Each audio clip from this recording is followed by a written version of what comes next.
안녕하십니까. 동자책협과 인권팀장 김현수입니다. 바쁘신 중에 시간을 내어 참석해주신 모든 분들께 감사의 말씀 드립니다. 제주특별자치도 공익활동지원센터에서는 지난해에 이어 2023 제주 공익활동 포럼을 준비하였습니다. 작년 포럼에서는 도내 공익활동의 활성화 방안과 공익활동지원센터의 역할 및 앞으로 나아갈 방향에 대해 다양한 의견을 나누는 시간을 가져보았습니다.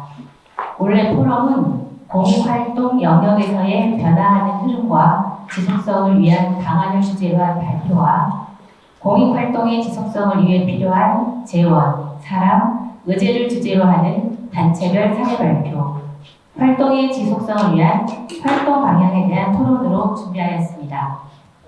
이번 포럼이 공익활동 단체로서의 활동과 방향성에 대해 함께 모색하는 자리가 되길 바랍니다. 그럼 지금부터 제주대한연구공동체 강호진 센터장으로부터 공익활동의 변화 흐름과 지속성을 위한 방안을 주제로 발표가 있겠습니다. 큰 박수로 맞아주시기 바랍니다. 공익활동에 대한 정의에 대해서 생각을 담아봤는데요. 약간 딜레마는 조례상으로는 상당히 포괄적으로 멋있게 돼 있긴 하고, 구체적으로는 제주도에 존재하는 비영리 단체에 대해서 이제 지원해 주는, 활성화시키는 제도이긴 한데, 현실 세계에서는 약간 이 기술이 되게 애매모호합니다. 왜냐하면 그 통계도 봤더니 현재 등록된 제주도의 비영리 민간단체 수가 올해 현재 423곳이나 되고, 그 중에 비영리산업법인이 이렇게 86곳, 그다음에 이런 나머지 비법인이 한 300개가 되는데, 사실은 그러니까 조례는 제주 지역 한정을 하는 거니까 이 많은 단체를 전체적으로 공익활동의 범주에 넣는 것이 맞는가 틀린가에 대해서는 사실은 선상으로 봤지만 내용적으로 들어가면 좀 복잡한 문제가 있다. 나중에 한번 좀 더 많은 고민이 필요한 말씀을 들어가는 말씀을 드렸고요. 두 번째는 이제 공익활동 관련된 변화가 있는데, 첫 번째는 정부 정책의 변화입니다. 전 세계적으로는 이미 소위 말하는 NGO, FPO라는 것들이 이제 국가가 모든 걸 정책 결정하는 게 아니라 NGO, NPO들이 자신들의 의제를 가지고 세상을 변화시키는 많은 활동을 하고 있고요. 한국으로 들어오면 그래도 비교적 87년 6월 항쟁 이후에 생겨난 많은 NGO나 공익활동 단체들에 대해서 정부가 배타적이거나 비판적이지 않고 이제 소위 말하는 거버넌스 정책으로 해서 많은 활동을 해오다가 좋든 싫든 새로운 정부가 탄생을 했고, 안타깝게도 윤석열 정부에서 다른 정책은 모르겠는데 공익활동과 관련된 정책, 구체적으로는 NGO라는 정책은 매우 비타협적입니다. 구체적으로는 세상의 대다수인 노동자들에 대해서 엄청난 탄압을 하고 있고, 심지어 저희는 그동안 한국노총이라고 하면 주로 정부와 협력했던 조직이었는데, 지금 윤석열 정부는 원래 시도했던 민주노총 말고도 한국노총까지 사실은 적으로 규정하면서 사실은 공익활동에 대한 범주를 보면 이렇게 화합하지 못하고 탄압하는 곳이 되어버렸고, 또 전통적인 소위 말하는 시민단체 같은 경우에도 문재인 정부 때까지는 청와대에는 시민사회 소식이 있었고, 총리실에도 또 시민사회 관련된 합치기가 있었는데, 그것도 사실상 다 엎어버리면서 현 정부하에서는 소위 말하는 공익활동 관련된 활성화 정책은 많이 사라졌다. 다만 좀 더 구체적으로 말씀드리면 정부 정책에 반대하지 않는, 정부 정책의 통제 범위 안에 있는 단체들은 선택적으로 결정을 해서 여기를 조금 더 키워주는 게 아닌가라는 이제 실제 비판을 존재하고요. 최근 국정감사에서 최근 또 국회의원 중에 되게 활발히 활동해 주시는 우리 용해인 의원님이 발표한 자료에 따르면 사실은 시민단체보다는 기존에 소위 말하는 관변단체라고 하는데 자유총연맹, 새마을운동, 바른미래당이 나쁜 데 아닙니다. 이런 데에 대한 통제 안에 있는 그런 조직에 대한 예산을 엄청나게 계속 증액하고 있습니다. 그러면 저희 같은 이제 국민들이, 백성들이 보기에는 윤석열 정부에서는 정부 정책에 매우 충실히 따르는, 혹은 그 조직의 성격 자체가 상대적으로 보수적인 이런 단체에 대해서는 이제 국민의 세금을 지원되는 쪽으로 가고, 정부 정책에 대해서 문제 제기를 하거나 약간 비판적이면 배제하는 쪽으로 가고 있다고 보고 아마 내년 총선까지는 이런 흐름은 가지 않을까. 아마 총선 이후에 총선 결과 보면서 달라질 수 있지 않겠냐는 이제 예견해보지만 그건 좀 가봐야 되겠습니다. 그 다음에 제주도와 관련된 얘기 잠깐 이제 말씀을 드리면 제가 시간을 가져가지고 7분 하실 것 같아요. 제주 같은 경우에도 사실은 도지사로 치면은 이제 인선 도지사가 신구범 지사, 우금민 지사, 김태환 지사, 다시 우금민 지사, 다시 오일영 지사, 다음 오영훈 지사인데 저희가 경험한 바에 따르면 그렇게 시민단체나 공익활동에 대해서 별로 관심이 없었습니다, 실제로. 그리고 예산 지원도 보면 비영리 민간단체 관련된 법과 조례에 따라서 지원해 주긴 했는데 그게 이 조례상에 나와 있는 것처럼 공익활동을 촉진하고 지진하는 그런 컨셉보다는 나쁘게 말하면 자신들의 정책을 어떻게 현역해가지고 통제 범위 안에 담으려고 그런 흔적이 되게 많았고요. 현실적으로는. 좀 달라진 거는 이제 원희룡 사인데 초창기에 시민사회하고 사이가 그나마 좋을 때 해보기지 문제라든가 명의정 문제 이참에 처음으로 시민단체를 이제 국무회장으로 끌어줬습니다. 구체적으로는 제주 지역 시민단체 연대회, 여기에가 포함된 연대회랑 도지사랑 정책간담회도 할 정도로 돈을 준 게 아니라 그렇게 시민단체의 역할을 좀 주셔가지고 나름 잘 되다가 그다음 해군기지랑 영희대원 이슈가 좀 커지면서는 사이가 상당히 이제 멀어져서 한 7년 중에 한 5년 동안 서로 안 보는 사이가 돼서 거의 이제 무시했던 그런 사정이 있었고요. 그리고 오영훈 지사 들어서도 사실은 오영훈 지사 공약이 200개가 넘는데 200개 공약을 잘 보시면 공익활동과 관련된 지원하겠다는 공익활동과 관련된 공약은 1도 없어요. 정확하게 말씀드립니다. 이게 없으니까 저희가 제3자가 보기에는 오영훈 도정도 구체적으로 공익활동에 대한 증진이나 촉진에 관련된 내용은 존재하지 않는다고 보는 거죠. 네. 그러다가 한번 정책간담회 할 때 그때 시민단체가 공익활동 관련된 활성화 좀 필요하다는 말씀이 있었고 또 오늘 주최해 주시는 공익활동 지원센터 관련돼서도 제 의견이 있어가지고 좀 다른 방식으로 가보자는 정도 수준이라는 말씀드립니다. 결론적으로 전 세계적으로는 NGO들 활동이 되게 활발한데 현재 대한민국 정부와 제주도정은 아쉽게도 생각보다는 활성화되지 않다는 말씀을 드리겠습니다. 그 세 번째는 그 공익활동과 관련된 이제 지역사회 변화의 흐름인데 전다 참여경연회나 영인회나 또 환경운동연합 등등 같은 데는 전통적인 시민단체입니다.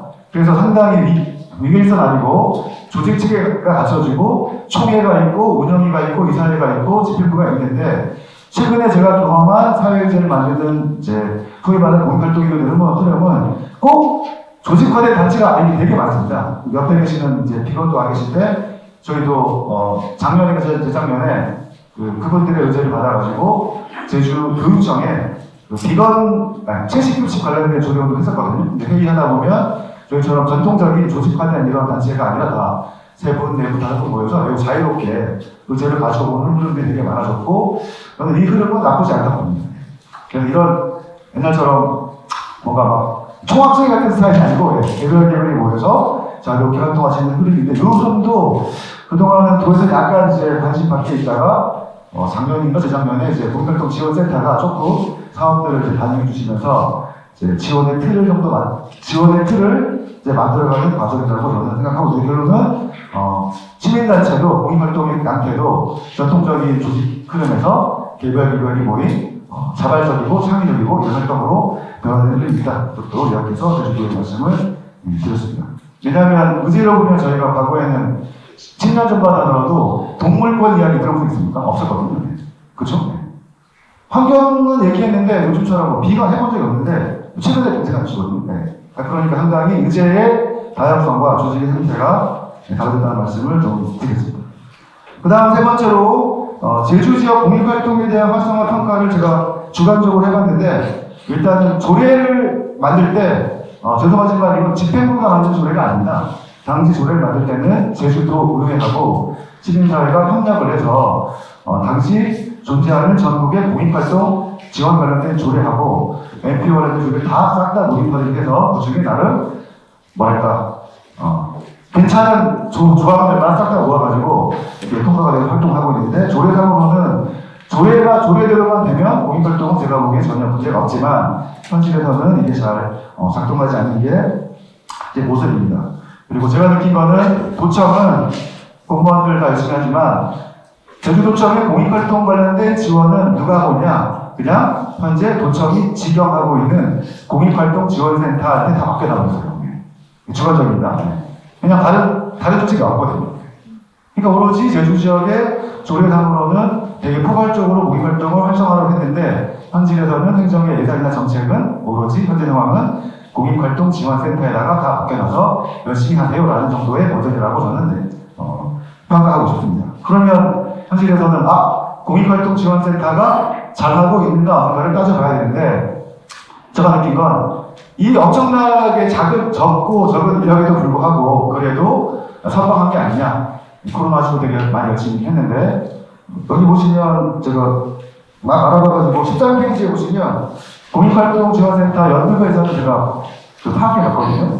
그래서 2021년도에 5억 2,400, 2022년도에 5억 4천, 원래 6억인데 6억이면 엄청나도 많이 하시겠지만 6억의 실질적인 내용을 보면 사실상 단체들의 그러니까 민간활동에 대한 지원 이게 가장 많고 실질적으로 공익활동지원센터가 직접 운영하는 사업비는 6천밖에 안 됩니다.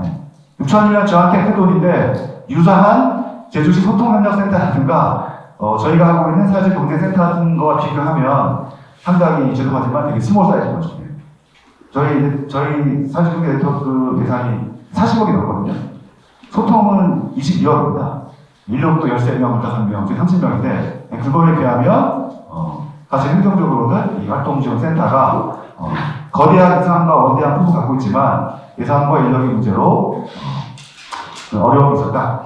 그 다음 장부터는 그럼에도 불구하고 공익활동지원센터가 나름의 역할들을 쭉 수행해왔던 내용들 제가 쭉 정리를 해봤습니다. 그래서 결론은 코로나19에 불구하고 매우 다양하고 깨알처럼 되어 있고요. 다행히 자료집 뒤에 보니까 최근 3년도가 공익활동지원센터가 했던 다양한 활동들이 담겨 있고 그 중에는 아까 보셨는데 관련된 운영이 있지 않습니까? 공익활동 촉진위원회 위원회가 또 중심이 되셔가지고 다양한 사업들을 펼쳤다고 생각이 됩니다. 그럼에도 불구하고 한계는 뭐냐? 예산의 절반 이상을 쓰고 있는 공익활동 단체에 대한 지원 예산이 저는 매우 심각한 문제라고 봅니다. 불행하게도 제가 2021년, 2022년 제주도의 결산검사위원회였거든요. 그럼 제가 뭘 보겠습니까? 그 7조 예산 중에 공익활동에 들어간 예산을 다 본 거예요. 내용까지. 봤더니 안타깝게도 그 막대한 예산 중에 필요한 데도 있지만 굳이 여기에는 우리의 세금을 줄 필요가 없는 데가 많습니다. 예를 들어 연합청년회 훌륭한 조직인데 연합청년회는 여기 아니더라도 이미 예산을 갖고 있습니다. 맞습니다. 두 번째, 또 딱 찍어서 말씀드리면 제주특별자치도 발전 프로그램 데가 있습니다. 여기서 돈을 받아갔는데 거기는 저는 거기 어떻게 알고 있냐면 김태환 전 지사께서 그분들의 측근을 대동해가지고 만든 그냥 이게 포럼일 뿐이에요. 그런 포럼에다가 저는 공적 세금을 주는 거는 맞지 않다고 보죠. 다른 예산을 받아가시면 좋은데 하필 정말 조례상으로 나와 있는 공익활동에 대해서 그런 데다가 심사를 해서 예산을 쓰는 거는 액수저는 맞지 않다고 보는데 이런 게 생각보다는 많았다는 소리입니다. 그래서 앞으로는 계산이 필요하다 말씀을 좀 드리고요. 그리고 마지막으로 가서 원래 주제였던 공익활동 지속성을 위한 과제는 무엇일까? 이것도 주관적으로 말씀드리겠습니다. 첫 번째는 저는 제도 개선이 필요하다고 봅니다. 그래서 제가 조례를 좀 봤더니 조례는 비교적 이제 훌륭하긴 한데 다른 지역 사례를 좀 봤는데 그래도 다른 지역에서 의미 있게 반영된 조례 내용을 제주도 공익활동 지원 조례에도 조금 더 차용을 해서 조례의 완결성을 좀 높일 필요가 있지 않겠나 생각이 들고요. 구체적으로는 16페이지 보시면 김포시에도 조례가 있었고 여기도 보시면 여기는 아예 그 김포시 공익활동 지원 기본 계획 속에다가 담겨야 될 내용을 1, 2, 3, 4, 5 해가지고 매우 깨알같이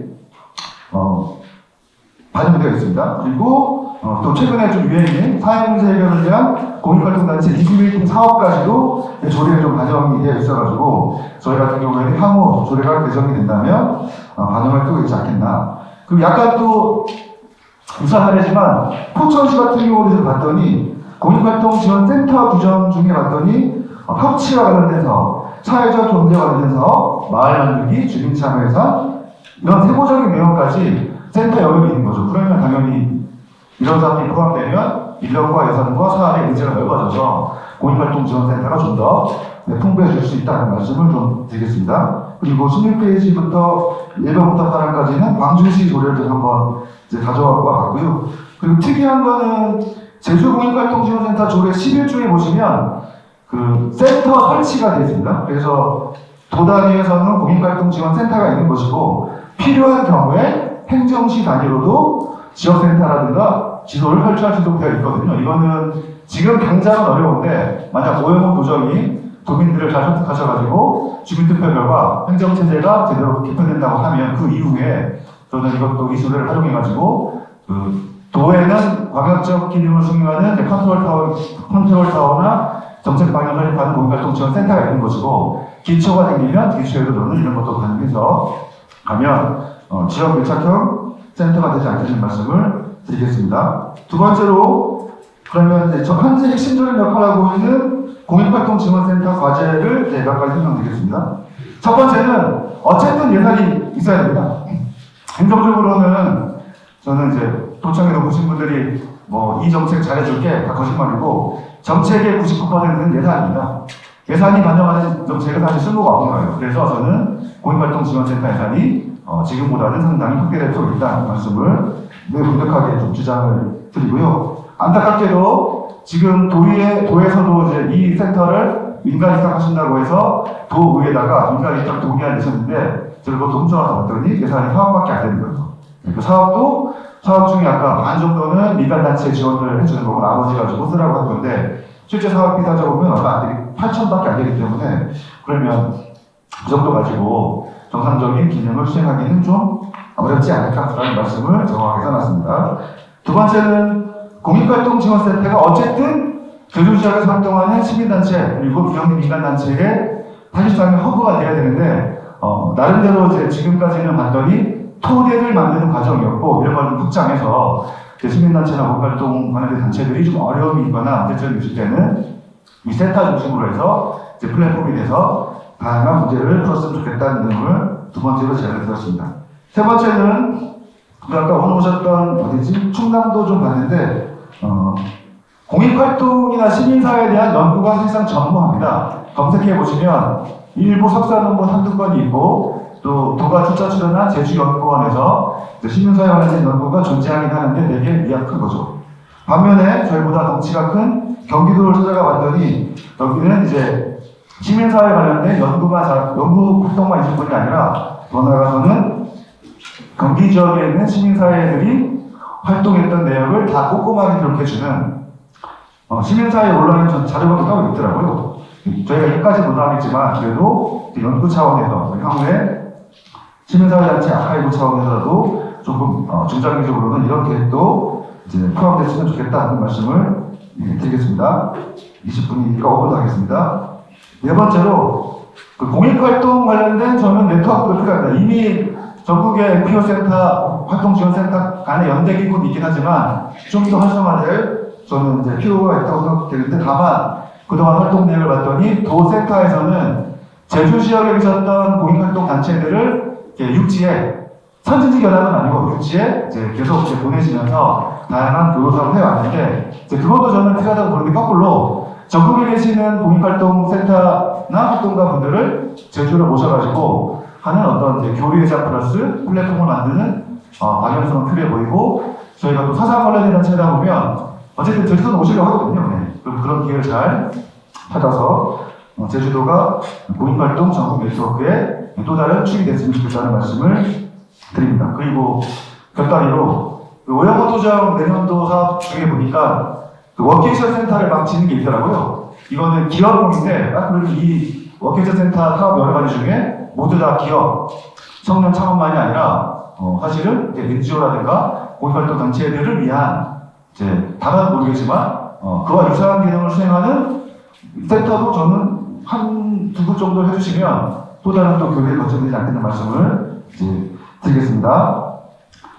그리고 또 하나 최근에 또 오영훈 도정이 탄소 중립 잘 안 되지만 막 열심히 강조하고 있는데 제가 경험한 전 세계나 국내의 가장 핫한 아이템은 정책 의제는 기후위기거든요. 그리고 제주도가 현재 세계에서는 기후위기의 최전선에 있는 곳이고, 현재에도 환경단체를 비롯해서 기후위기 문제를 풀기 대단히 많은 노력을 하고 있는데, 저는 이웃 한 축이기 때문에 국제적으로 기후위기 활동하시는 분들을 저희가 교류할 수 있도록, 협력할 수 있도록 좀 틀을 짜주시는 게 어떨까라고 제안을 좀 드립니다. 그리고 마지막으로는 지속 가능성의 핵심은 다음 세대들이 NGO라든가 공익활동에 관심을 가져야 되는데, 아시겠지만 20대는 NGO라든가 공익활동에 1도 관심이 없습니다. 진짜 없어요. 초창기 참여연대나 자천대도 보면 중간중간에 대학생들 오셔가지고 인턴도 하고 했었는데, 지금은 아예 연락 오신 분도 없는 거죠. 그래서 상당히 이제 위기 상황이고, 또 비영리단체가 400개지만 400개에 종사하시는 사실상의 실무자가 있는 조직이 제가 보기 200개도 안 되는데, 200개의 사건 활동가를 보시면 다 저 또래거나 저 밑에요. 이 상태가 없습니다. 그러면 10년 지나면 제가 환갑인데 동무단이 되겠죠. 그러면 제 공익활동이 다음 세대가 없어지는 거죠. 이 부분은 저는 매우 중요하다고 보고, 이런 역할을 공익활동지원센터하고 도에서 조금 더 많은 관심이 필요하다는 말씀을 매우 정확하게 써놨습니다. 다만 제가 다른 지역 봤더니, 오늘 참여해주시는 충남에서 봤더니 그 비영리 스타트업 인큐베이팅 사업도 있고, 또 언더독스랑 같이 해가지고 잘 안 보이는데 비영리 스타트업도 되게 하시더라고요. 그래서 제주도도 아예 안 했던 건 아니지만 이런 걸 좀 더 확장해서 청년층들이 저희 비영리 단체 공익활동에 좀 관심을 가질 수 있도록 해주셨으면 좋겠고요. 마지막으로는 공익활동가 또는 시민단체 활동가들의 가장 큰 고민은 정책 문제도 중요한데 생존이 문제입니다. 대부분 급여가 민주노총은 그나마 전국 노동자 평균 임금의 70%를 받고 있지만, 참여환경연대나 주민자치연대나 닥터투어나 여민회나 최저임금 조금 이상입니다. 사실은 이게 혼자 살면은 그나마 버틸 수도 있겠지만, 안 되긴 하겠지만, 나머지 사실은 좀 30대 넘어가면 기본적으로 생존 자체가 안 되는 거죠. 그래서 대부분 한 2년 살다가 도저히 생계 문제 때문에 떠나시는 분들이 되게 많기 때문에, 이 부분도 행정 입장에서는 뭐 알아서 할 일 같지만 다른 지역을 봤더니 그게 아니라 충분하게 이제 활동가들의 그 지속성을 위한 다양한 제도가 있어서 이런 부분도 함께 고민해 주신다면, 저희 생각에는 그래도 제주도가 공익활동이 조금 더 지속될 수 있는 토대가 되지 않겠다는 말씀을 마지막으로 드리겠습니다. 마치겠습니다. 네, 공익활동의 변화 흐름과 지속성을 위한 방안을 주제로 발표해 주신 강호림 센터장님, 다시 한번 큰 박수 부탁드립니다.